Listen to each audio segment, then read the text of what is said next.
पहिल्या आदिवासी धनगर साहित्य संमेलनाचे अध्यक्ष माननीय श्री संजयजी सोनवणे, या संमेलनाचे कार्याध्यक्ष आणि खऱ्या अर्थाने आधारस्तंभ माननीय श्री छगनशेठ पाटील, ज्यांनी सगळे फिरून हे साहित्य संमेलन यशस्वी व्हावं यासाठी प्रयत्न केला आणि स्वागत अध्यक्षाची भूमिका बजावली ते आमचे जयसिंग तात्या शेंडगे। धनगर समाजाचं साहित्य संमेलन व्हावं असा विचार सतत मनात बाळगून अविरत प्रयत्न करणारे अभिमन्यू शेंडगे, की ज्यांच्या प्रेरणा आज हे साहित्य संमेलन होते, हे अभिमन्यू टकले हे संस्थापक अध्यक्ष आहेत। या साहित्य संमेलनाला खास करून मल्हारराव होळकरांच्या मामाघरातले अमरसिंहजी बारगळ, पाल समाजाचे अध्यक्ष जे.पी. बघेल आणि इंदूरहून आलेले विठ्ठलराव गावडे आणि जयसिंग तात्याने स्वागताचं भाषण करताना जे नावं घेतली ते सगळे आणि राहिलेले सगळे, कारण त्यांनी फक्त सगळ्यांनी पुरुषांची नावं घेतली, महिलांची नावं कुठे घेतली? म्हणजे धनगर समाज अजून कुठं गिरटे घालतोय हे लक्षात येईल। उपस्थित बंधू आणि भगिनींनो, इतरांना डांग्या खोकला होतो हे मला ऐकून आहे, पण मला सुद्धा डांग्या खोकला होऊ शकतो हे आज सकाळच्या मी अनुभवतोय।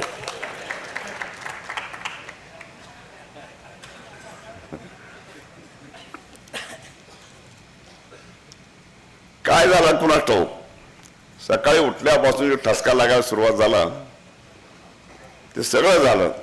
ट्रेपशील झाल्या, कंठ सुधारवटी झाली आणि आता लवंग। काय लवंगात गुण आहे बघा, खाताना तिखट पण घसा सुधारायला चांगली। तसं या साहित्य संमेलनाबद्दल एक तर या सगळ्यांनी हा जो प्रयत्न केला, हे आदिवासी नाव घातलं मागं म्हणून पहिलं, नाहीतर याच्या आधी 1-2 साहित्य संमेलन झाली। डॉक्टर तुकाराम शेंडगे यांनी 2 वर्षापूर्वी पुण्यामध्ये सुंबरानं मांडलेलं साहित्य संमेलन घेतलं होतं, त्याच्या आधी कुणी घेतलं असेल, परंतु अशी साहित्य संमेलन होत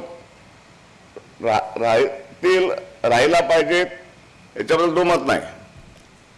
परंतु जेव्हा जयसिंग तात्या, टकले, डॉक्टर हे सगळे मंडळी मला निमंत्रण द्यायला भेटले, तेव्हा मी म्हणलं असं तुकड्या तुकड्यानं विचार करण्यापेक्षा याला सूत्रबद्धता आणूया, आणि तो विचार डॉक्टर टकलेने आपल्या भाषणामध्ये मांडला की आपण धनगर समाजाची साहित्य परिषद स्थापन करूया।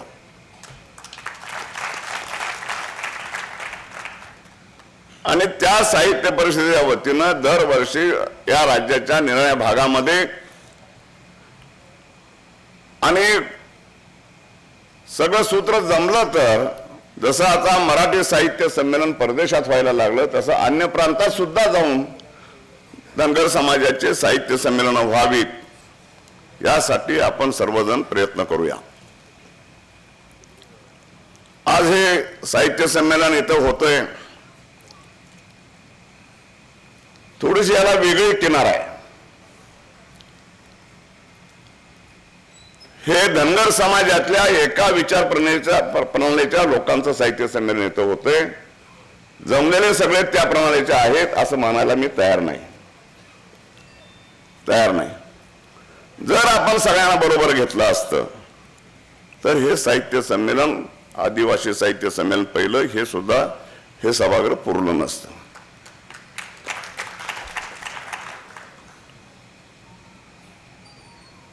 विचारभेद असतील, मनभेद असता कामा नाहीत, आम्ही सर्व धनगर आहोत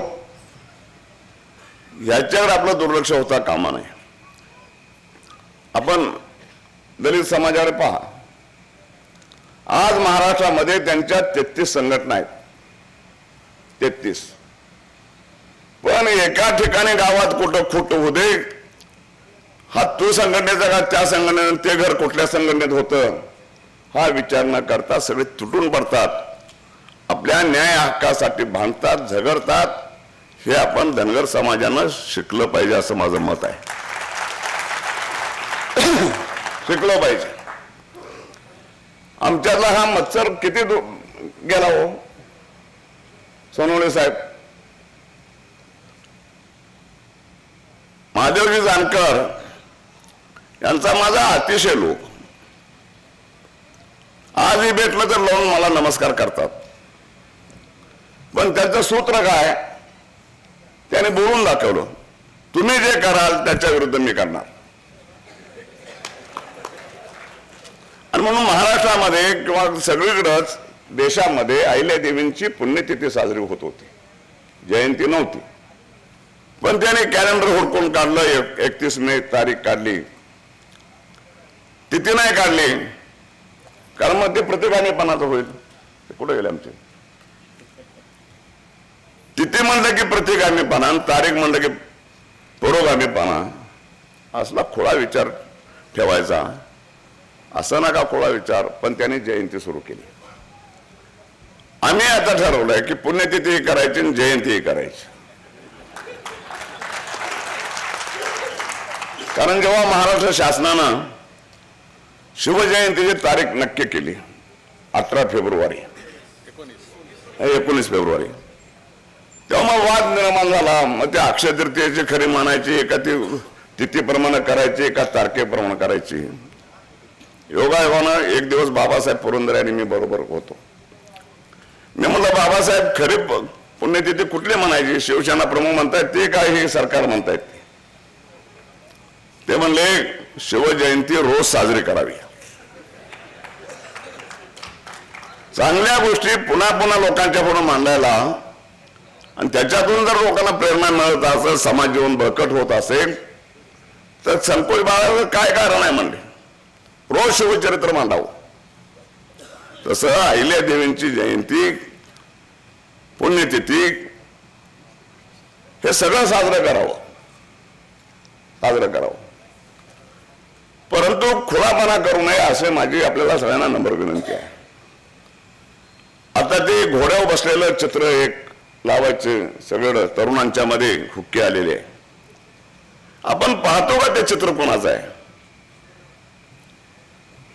आपण पाहत नाही. औरंगाबादला धनगर समाज महासंघाचा एक लहानसा मेळावा होता आणि तिथं जालन्याच्या एका चित्रकारानं मला 3 चित्र भेट द्यायला आणली. त्याच्यामध्ये घोड्यावर बसलेले अहिल्यादेवी. अरे म्हणलं हे घोड्यावर बसलेलं कुठनं आणलंस? काशीरामने नाही का म्हणले लखनौ मध्ये घोड्यावरच्या अहिल्यादेवींचा पुतळा उभा केला. कारण काशीराम आरक्षण शताब्दीच्या निमित्तानं कोल्हापूरला 7 दिवस मुक्काम करून होते आणि त्याने तिथं घोषणा केली की मी शाहू महाराजांचा पुतळा लखनौ मध्ये उभा करीन, अहिल्यादेवींचा पुतळा उभा करीन. शाहू महाराजांचा पुतळा उभा केला. अहिल्यादेवींचा पुतळा उभा करताना अडचण आली. शिवलिंग ते ईश्वर न मानणारे किंवा बौद्ध तत्वज्ञान मानणारे, मग हे हिंदू धर्माचं प्रतीक असलेलं शिवलिंग कसं घ्यायचं? म्हणून त्याने युक्ती लढवली. अहिल्यादेवींना घोड्यावर बसवून घोड्यावरचा पुतळा तिथं उभा केला. ती कल्पना घेऊन ह्या बाजारानं 3 चित्र काढली. एका चित्रामध्ये अहिल्यादेवी घोड्यावर बसल्या तलवार धरलेली आहे. चंद्रकोरीचं कुंकू आहे. अरे म्हणलं हे कुंकू आता कसं आलं? कुंकू कसं आलं? दुसरे दुधाचा भाला. अरे म्हणलं भाला खाली कुठं? हा भाला काढता तो त्या महिषासुर मर्दिनीच्या चित्राचं अनुकरण केलेलं दिसतंय. तिच्या पायाखाली राक्षस होता, त्याला ती भाला मारत होती. इथं अहिल्यादेवी कुणाला भाला मारते खाली? काय टाळी वाजू नका. बेअक्कलीपणाला कसली टाळी वाजवता? मी नेहमी मानतो भाषणात की जिथं कळत नाही तिथं टाळे वाजवतात त्या समाजाचं नाव धनगर.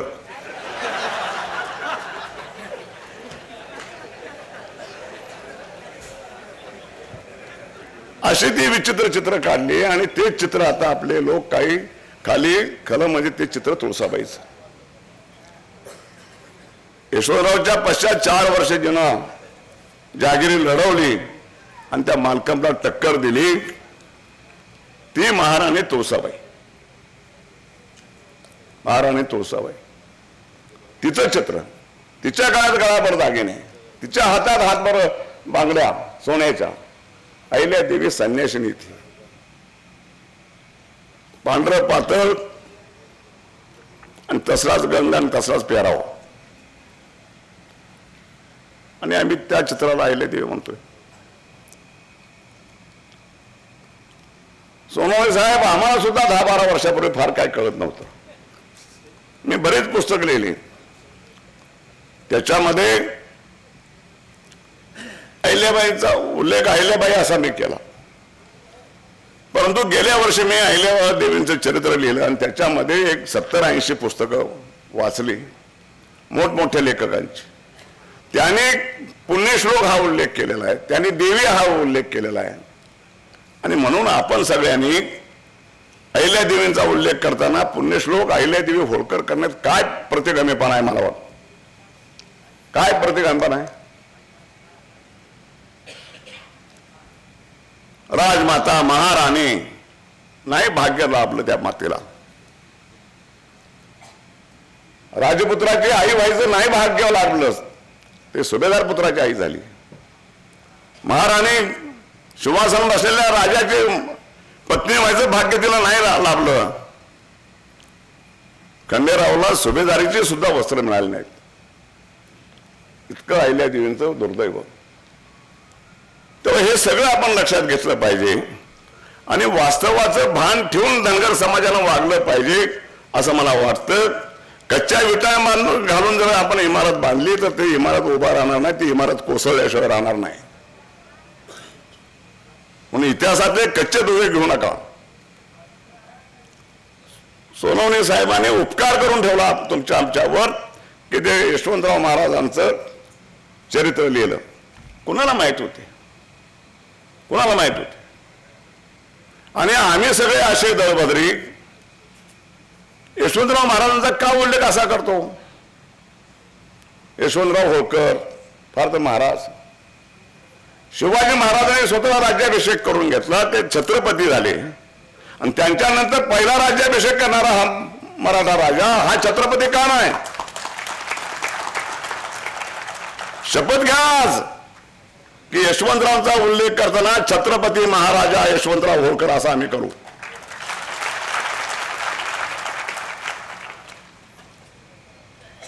कारण हे जे काय चंद्रगुप्त मौर्य असतील, हरिहर बुक्का असतील, जयचामराज वाडेयार असतील आणि हे होळकर सगळे असतील, हे गेल्यानंतरचा जो काळ आहे 100-150 वर्षाचा, ह्या काळामध्ये धनगर समाजाला मान ही गोष्टच माहित नाही. धनगर ही शिवी झाली. काय लेखा धनगरासारखा वागतोयस? धनगर ही शिवी झाली आणि त्यामुळे सोनवणे साहेब खाली मान घालून जीव हुजूर म्हणायची जी सवय लागली ती अजून गेलेली नाही. आणि म्हणून धनगर समाज जो गोता खातोय त्याचं कारण हे आहे, तुम्हाला सांगतो. आणि म्हणून आपला इतिहास आपण विसरता कामा नये. आपला इतिहास आपण स्मरण केला पाहिजे, जागवला पाहिजे आणि इतिहासातून प्रेरणा घेऊन वाटचाल करायचं ठरवलं पाहिजे. तर आपला भविष्यकाळ उज्ज्वल हे लक्षात घ्या, नाहीतर आपण गोते खात राहू. आपल्याला सांगायचं यासाठी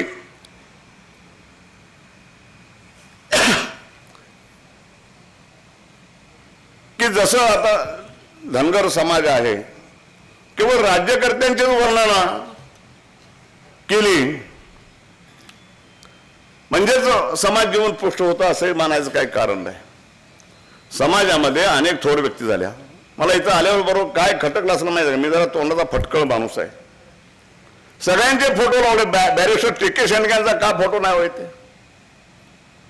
ह्या धनगर समाजाचा पहिला बॅरिस्टर ज्यानं धनगर समाज उन्नती मंडळाची स्थापना केली आणि धनगराला जागृतीची दिशा दाखवली, हा पहिला माणूस, त्याचा फोटो नाही, त्याचं विस्मरण का? तर दुर्दैवानं त्यांचा कोणी वारस असा प्रभावीपणे आपल्यामध्ये नाही वावरणारा. मग आपण नाही का सगळे त्यांचे वारस? आपण नाही का त्यांचे वारस? आणि म्हणून अशा सगळ्या लोकांची स्मृती आपण ठेवली पाहिजे. समाज सुधारक खरं म्हणजे ज्याच्या समाज सुधारक कार्याला तोड नाही इतिहासामध्ये, असा थोर समाज सुधारक या धनगर समाजामध्ये होऊन गेला. त्याचं नाव हरिपिराजे धायगुडे. कुणाला माहित आहे कोण हरिपिराजे धायगुडे? कुठे होते? काय केलं? माहिती नाही. आज त्याचं चित्र उपलब्ध नाही, चरित्र तर नाहीच नाही. तो मला सांगतो, ज्या माणसाला कर्मवीर भाऊराव पाटलांनी लेखी पत्र पाठवून लिहिलं की विद्यार्थ्यांना वसतिगृहात ठेवून शिक्षण द्यायचं असतं, ही कल्पना तुमच्यापासून मला सुचली. बारामतीला सत्यशोधक समाजाची परिषद झाली, त्या परिषदेला भाऊराव पाटील आले होते आणि ते परत गेल्यानंतर सातारला त्यांनी पत्र लिहिले. त्यांना कदाचित डॉक्टर श्रीगिरे यांच्या दप्तरात असेल की तुमच्यामुळे मला विद्यार्थ्यांना ठेवून घेऊन वसतिगृह स्थापन करून त्यांना शिकवायचं, ही कल्पना तुमच्यामुळे सुचली. महात्मा गांधींचं पत्र आहे की धायगुडे तुमच्या कार्याला तोड नाही, हे महात्मा गांधींचं पत्र आहे. आणि तुकोजी होळकर लंडनहून परत आले, शिकून येताना बायको बरोबर घेऊन आले. लग्नाच्या निमित्तानं, ठरवाठरवीच्या निमित्तानं सगळे महाराष्ट्रातले संस्थानिक एकत्र झाले होते. शाहू महाराज त्याच्यामध्ये होते. शाहू महाराज म्हणले मला हा विवाह मान्य नाही, मला हा विवाह मान्य नाही. का? तर होळकर हे आमच्या बरोबरचे आणि आता तर आमच्या पुढचे संस्थानिक असताना आमच्या संस्थानिक बंधूचा विवाह एका परदेशी महिलेशी व्हावा हे मला मान्य नाही. शाहू महाराज उठून आले त्यातलं. इकडे तुकोजी महाराजांनी सांगितलं करेन लग्न तर ह्याच पुरेशी करीन, नाहीतर आत्महत्या करेन. आणि मग हा झगडा होळकरांचे आणि पंडित नेहरूंचे संबंध जवळचे होते म्हणून पंडित नेहरूंच्याकडे गेला. आत्ताच्या ज्या वाटण्या आहेत, उषाराजे आणि चार्लस शिवाजीराव होळकर, ह्या सुद्धा नेहरूंनीच केलेल्या वाटण्या आहेत. इतका नेहरू घराण्यांचा जवळचा संबंध. नेहरूंच्याकडे गेला. नेहरू म्हणले मी याच्यामध्ये सांगण्यापेक्षा बाबासाहेब सांगतील.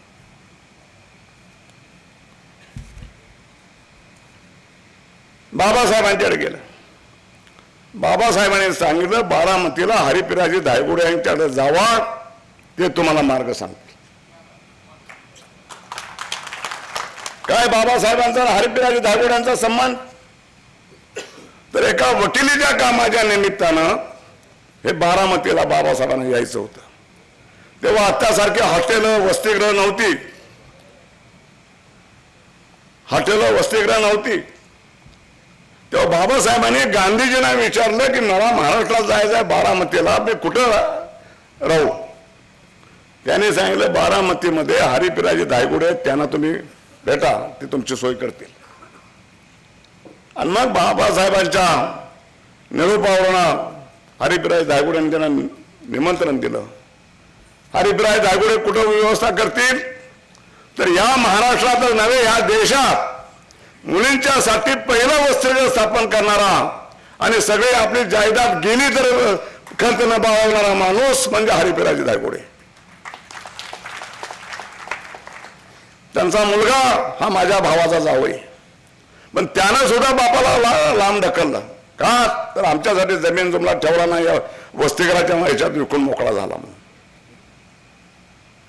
हे हरिपिराजी दायगुडे आले आणि एक दलितातला बॅरिस्टर आपल्या गावात येतोय म्हणून हरिपिराजी दायगुड्यांनी त्यांची वाजत मिरवणूक काढली आणि गावकऱ्याने त्या हरिपिराजीचं डोसकं फिरलं, यानं महाराजची मिरवणूक काढली म्हणून त्याच्यावर दगड मारली.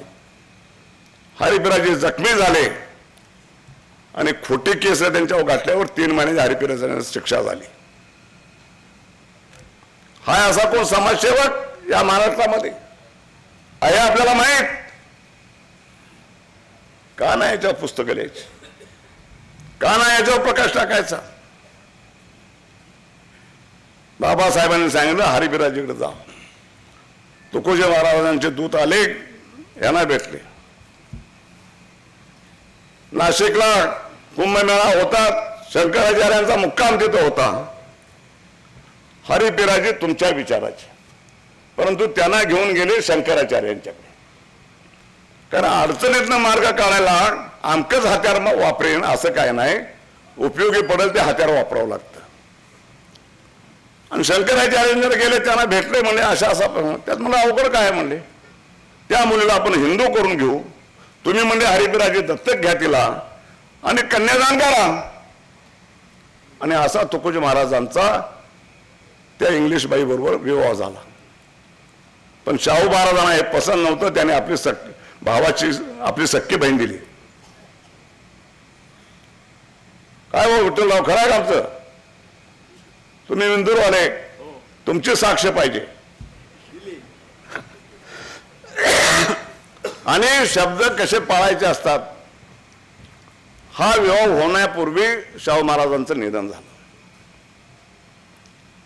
त्यांचे बंधू ते या लग्नाला विरोध करणारे होते. नाही, आपली मुलगी कशाला धनगरांच्यात घालवायची.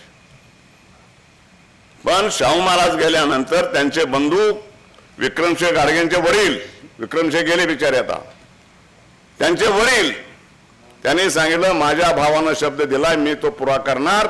आणि त्यांनी तुकोजीरावांचं दुसरं लग्न केलं. त्या पहिलीचं नाव शर्मिष्ठा देवी आणि यांचं काय गेलं.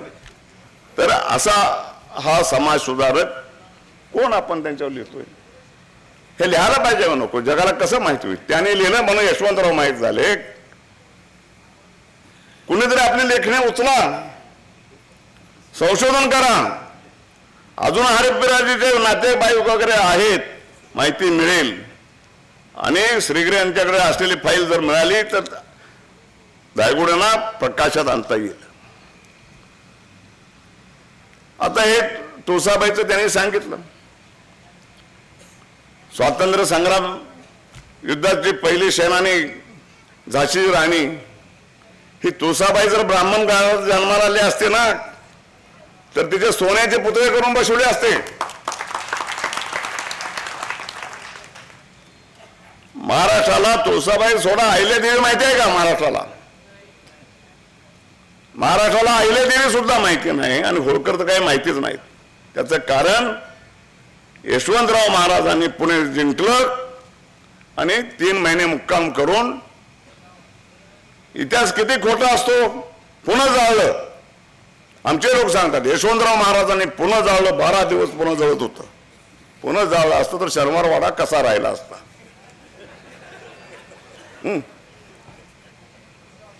तो विश्रामबाग वाडा कसा राहिला असता. त्या घराने काय घेतले, माणसांच्याकडनं खंडात चापून वसूल केल्या. पण ज्यांच्याकडे पैसे आहेत त्यांच्याकडे गोरगरिबाला त्रास न देता.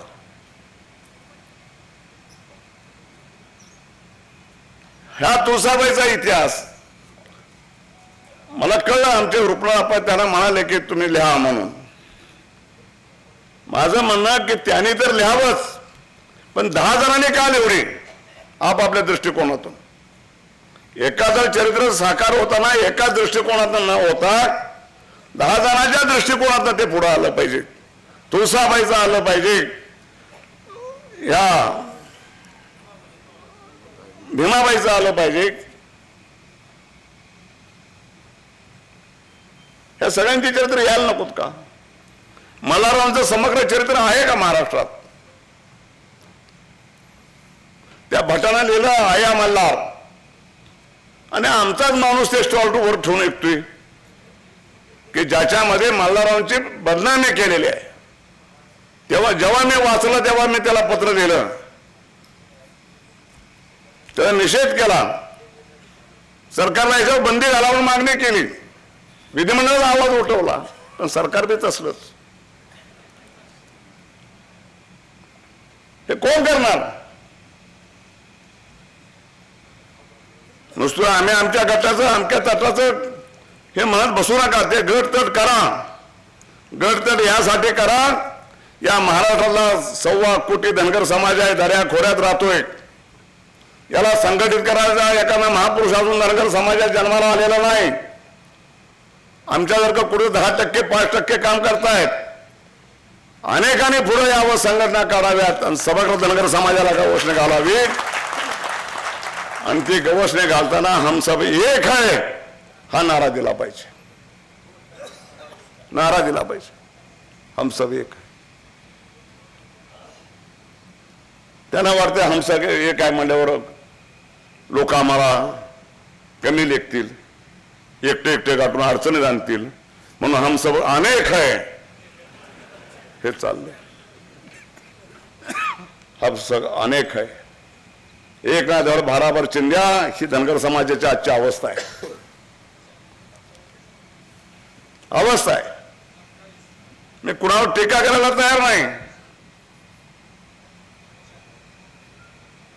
टीका करायची नाही असं मी ठरवलेलं आहे.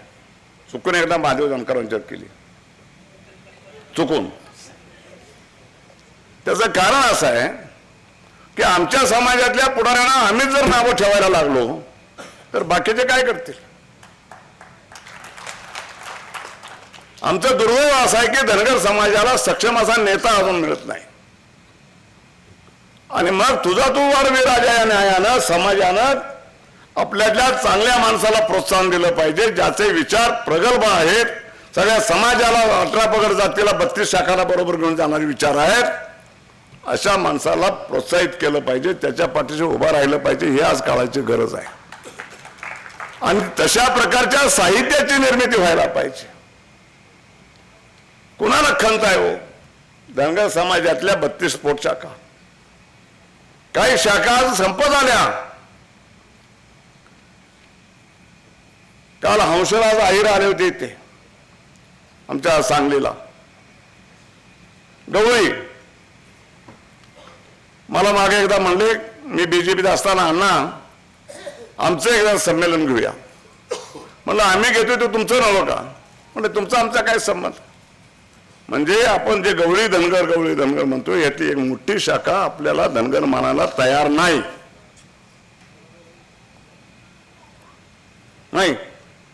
आहिर धनगर, नागपूरचे शिवराज थोपरेस, ज्यांच्या घराच्या 3ऱ्या मजल्यावर वर शिवाजी महाराजांचा पुतळा आहे घोड्यावर बसलेला. कोण आहे धनवडे?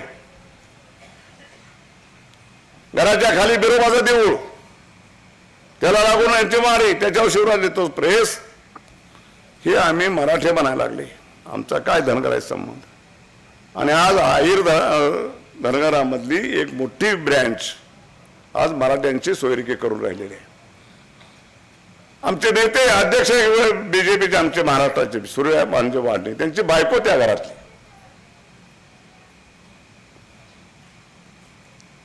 कुठं चाललोय आम्ही? हे जय जामराज वाडियार धनगर राजे म्हैसूरचे आज मानत नाही स्वतःला धनगर. का? तर धनगर म्हणून घ्यायची लाज वाटते. आणि म्हणून धनगराच्यातल्या सोयरिका न करता बाहेर जायच्या, कुठेतरी बिश्र सोयरिकी करायच्या आणि मग तिकडंच आपण व्हायचं, असं चाललेलं आहे. काय परिणाम झाला? कुणाचे डोळे उघडे आहेत? धनगर समाजाला आरक्षण मिळालं पाहिजे. किती धनगर समाज आहे? मी म्हणलं 1.25 कोटी आहे. कुणी तर मगाशी म्हणलं 2 कोटी आहे. किती कोटी आहे? आता जे 11 साली जनगणना झाली धनगर समाज किती हात वर करताय सांगा.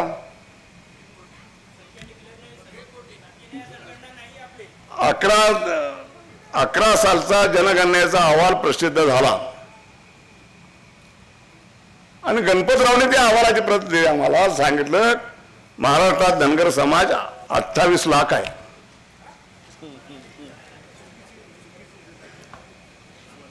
टकले साहेब छोटे काय म्हणायचं. अहिर धनगर नोंदणी करताना जनगणनेच्या वेळी जातवार नोंदणी झाली. तुम्ही कोण? आम्ही अहिर. तुम्ही कोण? दंगे. धनगर लावलं नाही पुढे. आम्ही खुटेकर. असं ज्यानं त्यानं आपली जी पोटशाखा त्या पोटशाखेचं नाव लावलं, पुढे धनगर लावलं नाही. आम्ही धनगर म्हणणारे 28 लाख आहेत, बाकीचे गेले जन्मने. आणि उद्या जर आरक्षण मिळालं तर हे सगळं आमचं काय झालं? आमचं काय झालं? जेव्हा शेंडगे बापूंच्या प्रयत्नानं धनगर समाजाचा ओबीसी मध्ये समावेश झाला, त्यावेळी ज्या 21 जाती दिल्या त्या जातीमध्ये गटरी नावाच्या जातीचा उल्लेख आहे. गटरी नावाची जात आहे का हो? मला कोणी विचार, अहो गटरी जात कुठं आहे? म्हणजे गटारात दारू पिऊन गटारात पडतो ते गटरी. गटरी नाहीच. मग ते चुकीचं लिहिलं गेलं असो, काही असो, गडरी समाज जी शाखा आहे आपली, गडरिया ते तिकडे हिंदीमध्ये, इथं गडरी आणि तिकडे हुरी कर्नाटकात.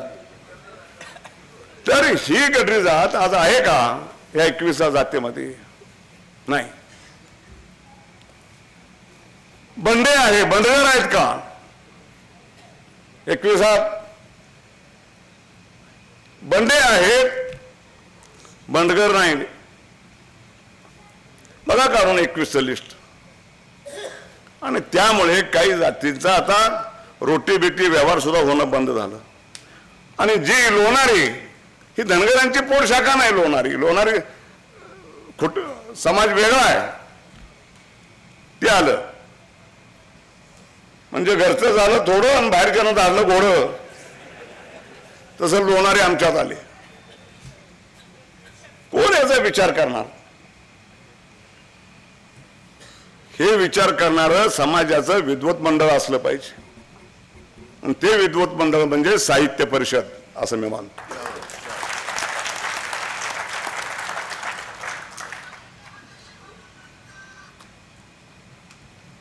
मगाशी कोणीतरी बोलताना मेंढपाळी उद्योगाचा उल्लेख केला. काय आहे या मेंढपाळी उद्योगाची अवस्था? वाच. मेंढपाळी उद्योगाची अवस्था काय? मी आपल्याला चॅलेंज देऊन सांगतो की 15 ऑगस्ट 1947 साली जेवढी कुटुंब मेंढपाळी करत होती त्यातली 10% कुटुंब सुद्धा आता मेंढपाळी करत नाहीत. 10% सुद्धा. मग 90% या मायबाप सरकारनं काय विचार केला? धनाचा आगर असलेले सोन्याचं अंड देणाऱ्या कोंबडीसारखे हा उद्योग 7% वर्षाला फायदा देणारा हा 90% लोकांनी का सोडला? याचा समाजाने तरी विचार केला का? समाज धोरणाने केला का? आणि सरकारने केला का? कुणी केला नाही. मग कुठे हे 90% लोक? या 90%तले 10 ते 15% लोकांनी स्वतःचा व्यवसाय काढला असेल, काहीतरी केसला दुकान 4 डबे मांडले असतील, पण बाकीचा सगळा समाज हा हमाली करतोय मुंबईत जाऊन. कुणाचं देवणार आहे? कुणाचे गोदीमध्ये लोक आहेत? जयशंकर दादांना विचारा, हे सगळे धनगर आहेत. काय अवस्था आहे त्यांची? भले पगार मिळत असेल पण राहतात कुठं?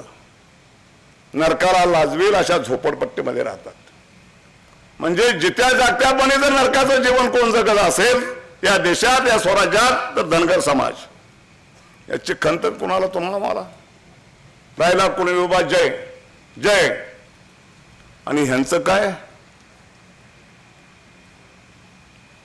याचा विचार होणार आहे का समाज लेवलवर? दुर्दैवाने या समाजाची 2 भकलं झालेले आहेत. एक गरीब आणि एक श्रीमंत. जे नदी काठाला राहिले त्यांचे उसाचे मळे प्रचंड संपत्ती, आणि जे त्या दुष्काळी पट्ट्यामध्ये 92 तालुक्यात राहिले ते भिकारी, अशी अवस्था आहे. असा हा दुभंगलेला समाज, आणि पुन्हा आम्ही आमच्या गच्च्या तटाच्या त्यात फटे पाडून ह्या समाजाचं वाटोळ करायला निघालो ना आम्हाला आरक्षण द्या म्हणतोय. आरक्षणाच्या विषयावर 2 शब्द बोलून माझं बोलणं संपवतोय.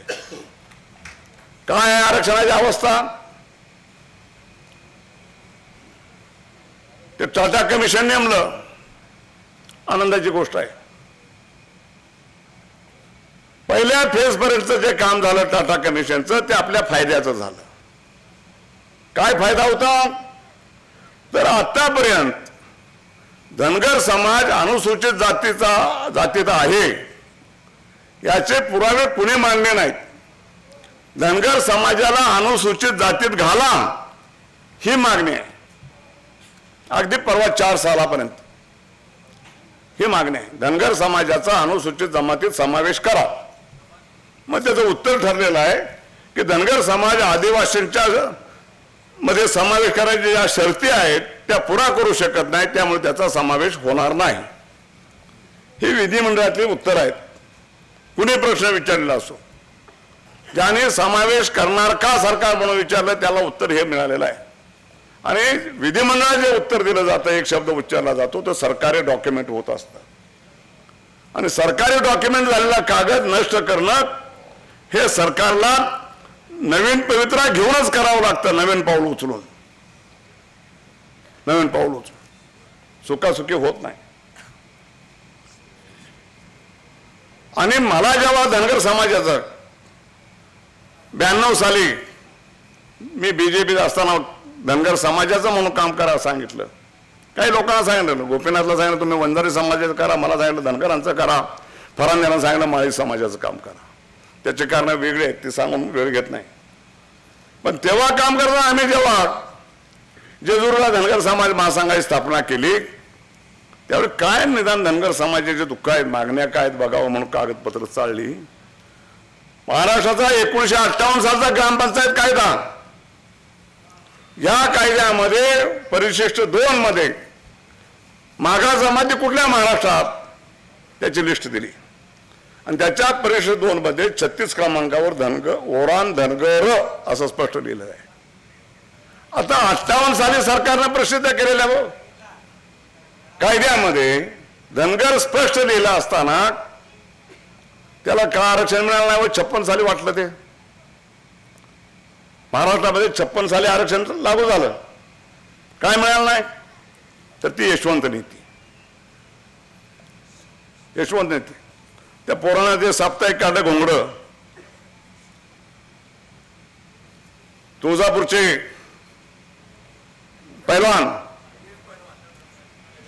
पैलवान त्यांचं एक साप्ताहिक होतं तुळजापूर संदेश. त्यावेळी यशवंतरावना काय लोक बिगर धनगर भेटायला गेले ना, अहो म्हणलं हे सगळ्यांना आरक्षण दिलं पण धनगर समाजावर अन्याय झाला, समाज नाराज आहे. यशवंतराव म्हणले काय करावं म्हणताय? तर ते म्हणले त्यांनाही आरक्षण दिलं पाहिजे. खुळाय रे म्हणले, ते झोपलाय त्यावर त्याच्या अंगावर आणखी या गोंगड झाला, आणि झोपलाय त्याला खुशाल ओर झोपू द्या. तो जर उठला जागा झाला तर तुमच्या ढोंगणाखालच्या खुर्च्या काढून घेतल्याशिवाय राहणार नाही. ही यशवंत नीती. कुणी याचा अभ्यास केला? कुणी केला नाही. आणि तेव्हापासून आपण आरक्षण करून बोंबालतोय. कोण काय आपल्याला देत नाही. बोंबालताना आम्ही चुकीचं बोंबालतोय. खरं म्हणजे मनगटावर तेल घालून बोंबलायचं असतं, ते आम्ही ढोपरावर तेल घालून बोंबलतो. आमचा समावेश करा. तर हे जे सगळे कागद आहेत हे सगळे खारिज केल्याशिवाय, निकालात काढल्याशिवाय धनगर समाजाला आरक्षण मिळणार नाही. कुणी येऊ दे, देवेंद्र फडणवीस येऊ दे या कुणी येऊ दे, हे सगळे कागद खारिज करायला पाहिजेत. आणि म्हणून ते टाटा कमिशन नेमलं. त्याचं आम्ही ह्यासाठी स्वागत केलं की बरं झालं या निमित्ताने एक कमिशन झालं. आणि आम्ही टाटा कमिशनकडे 10-11 जण गेलो आणि 4 तास त्यांना प्रत्येक गोष्ट सांगितली आणि सांगितलं की हे जे कागद आहेत हे चुकीची माहिती का आली, चुकीचे प्रश्न लोकांना विचारले, ते आमच्या असतील नाहीतर बिगर धनगर असतील, धनगराचे आमदार किती विधिमंडळात, पण चुकीचे विचारलं, चुकीची उत्तर आलीत. तेव्हा तुम्ही असा आता अहवाल तयार केला पाहिजे की धनगर समाजाचा बाबासाहेब आंबेडकरांनी घटनेच्या परिशिष्ट 2 मध्ये उल्लेख केलेला आहे 36 क्रमांकावर, आणि तोच उल्लेख महाराष्ट्र शासनानं 58च्या ग्रामविकास कायद्यामध्ये केलेला आहे. तोच उल्लेख 1994 साली केंद्र सरकारनं राज्य सरकारना सूचना दिल्या की मागासवर्गीयांना स्टॅम्प ड्युटी माफ करा. त्यासाठी तुमचं तुम्ही राजपत्रात प्रसिद्ध करा लाभार्थी जाती कुठल्या, आणि महाराष्ट्र शासनानं 1994 साली राजपत्र प्रसिद्ध केले आणि त्या राजपत्रात देखील 36 क्रमांकावर ओराण आणि धनगर स्पष्ट लिहिलेलं आहे. आणि तेव्हापासून दर 2 वर्षाला राजपत्र प्रसिद्ध होतं. आतापर्यंत या सगळ्या राजपत्रात सुद्धा ओराण आणि धनगर लिहिलेलं आहे, परंतु आरक्षण दिलं जात नाही. त्याचं कारण आदिवासी संघटित आहेत, आदिवासी संघटित आहेत. किती संघटित आहेत?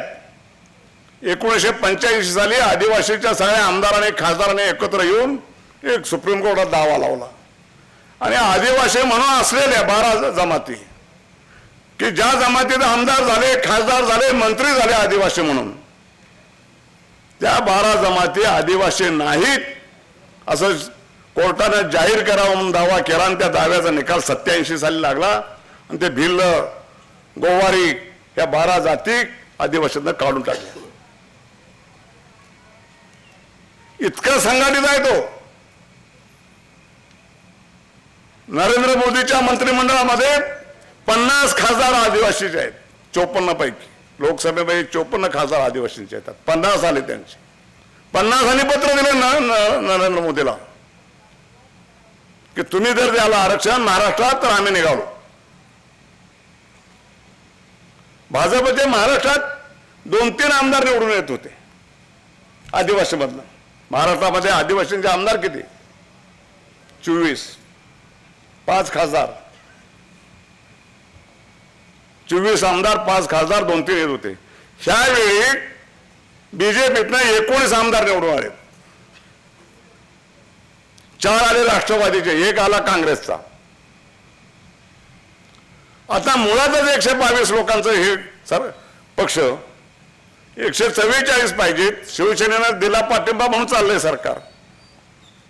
हे एकूण सांगतातच तुम्ही जाहीर करा आम्ही निघालो. तुमचं दुसऱ्या दिवशी तुमची वाट लागते. कोण धोका पत्करणार? ते किती देवेंद्र म्हणत असू दे, हा धोका सरकार गेलं तर चालेल पण धनगरांना आरक्षण देणार म्हणतोय का? नाही म्हणत. मग त्याच्यातली फळ वाट आहे तुम्हाला सांगतो. हा देवेंद्र फडणवीस हा धनगरांना आरक्षण देणार, दिलेला शब्द पाळणार. इलेक्शनच्या आधी 2 महिने दिलं आरक्षण, द्या मत, आणि आदिवासींना म्हणणार तुम्ही जावा कोर्टात, आणि मग आपलं मराठा आरक्षण सारखं होणार. निवडणुकीच्या आधी मुस्लिमांना मराठ्यांना आरक्षण दिलं, कोर्टात गेलं, कोर्टानं फेटाळून लावलं. आता काढा महामोर्चे. तेव्हा देवेंद्र फडणवीसला आम्ही दुसऱ्या टप्प्यात, हे पहिल्या टप्प्यात झालं, कागद खारिज करण्याच्या दृष्टीने जे पुरावे द्यायचे दिले आपण सगळे, हे कागद दिले. दुसऱ्या टप्प्यात त्यांनी काय काढलं होतं की एका जिल्ह्यातले 3 तालुके, एका तालुक्यातली 3 गावं, आणि प्रत्येक त्या 3 गावातले 3 कुटुंब, त्यांचं चित्रण करायचं. चित्रण 47 सालापूर्वी जे आपण होतो तसे आज आहे का हो? आम्ही त्या टाटा कमिशनला पत्र दिलं आणि मी सांगितलं, मी शाळेत जात होतो तो लंगोटा घालून जात होतो. माझी पोरं आता लंगोटा घालून जात आहेत का? माझे नातू गाडीत बसून जातात. आणि म्हणून हे चित्रण करायचं नाही. नाहीतर हे चित्रण केलं आणि उद्या तुम्ही आरक्षण दिलं तर आदिवासी माहितीच्या अधिकाराखाली हीच माहिती घेतील आणि कोर्टाला दाखतील. हे बघा धनगर समाज महाराष्ट्रातला तो आमच्यासारखा मागासलेला आहे आणि आमच्या आरक्षणाचे 12 वाजतील.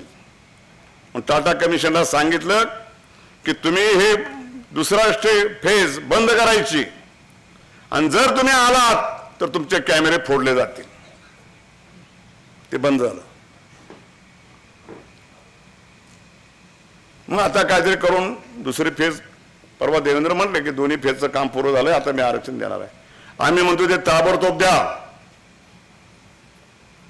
पुन्हा तुम्ही देणार, मत मागणं चालणार नाही.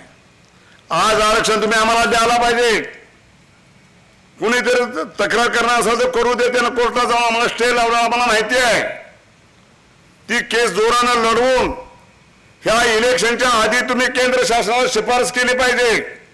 त्या शासनाची मुदत 2 वर्ष राहिली, त्याच्या आत त्या शासनानं महाराष्ट्रातलं आरक्षण जाहीर केलं पाहिजे धनगरांचं. कोण टाळी वाजवते का?